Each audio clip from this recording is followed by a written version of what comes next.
So if we could start off is, what is inflammation and what is acute inflammation and what is chronic inflammation? Let's cover inflammation. What is it?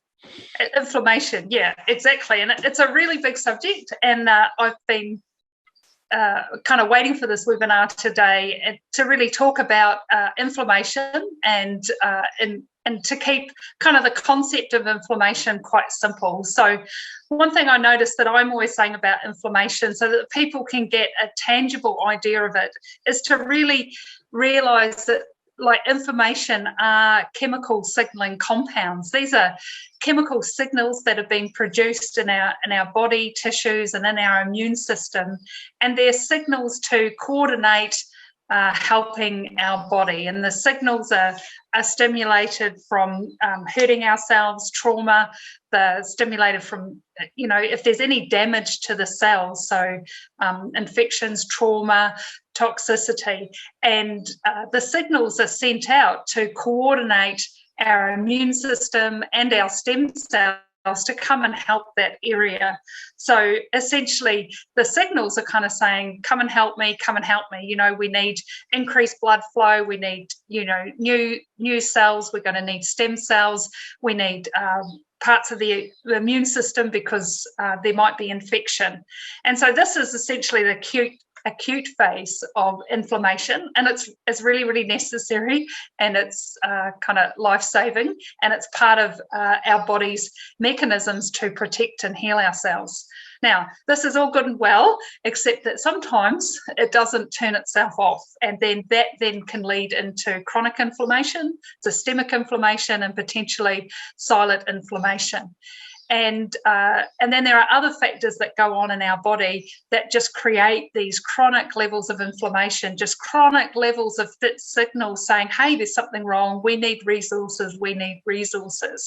And so hence inflammation can move from an acute to a chronic kind of phase. Now, Linda, you mentioned something very interesting there, silent inflammation. So, how do we know we have inflammation? How do we know what are the signs of inflammation, especially if it's silent? I mean, that's intriguing. Exactly. What you just said. So I think about silent inflammation in the areas in our body where we don't have pain receptors. So in the areas we have pain receptors, we feel our inflammation. We might kind of find it hard to turn over in bed at night, to hang up the washing, to turn our head to back the car. Things are stiff and sore. And these are all these chemical signals in our bodies that are triggering our pain receptors. So those are all classic signs and symptoms of chronic inflammation. And then silent inflammation, if you think about our blood vessels, walls, and our hearts and our lungs and brains, livers, organs, glands, we don't have pain receptors there. So the inflammation in those areas are very real, but they become silent and then lead, when you talk about inflammation being at the sort of biochemical basis of all dysfunction and dis-ease in the body, it is, because when we drill down to what's happening in the body, right at the bottom of it are these chronic chemical signals that aren't getting calmed down and kind of sorted out. And so when that happens long term, say in our blood vessels, we might have damage in the blood vessels from increased stress hormones, toxicity, oxidation. So the blood vessels get damaged, and then they become inflamed, and then from being inflamed they calcify, and then that breaks off and we experience a heart disease. And the inflammation is very much the process that goes into an ongoing process that leads to the quite significant disease states. And we would see that in the brain, we get lots of signs and symptoms of inflammation in the brain, and that might be headaches or migraines where the blood vessels are inflamed, and we're getting either constrictions or expansions in the blood vessels, creating these surging type headaches.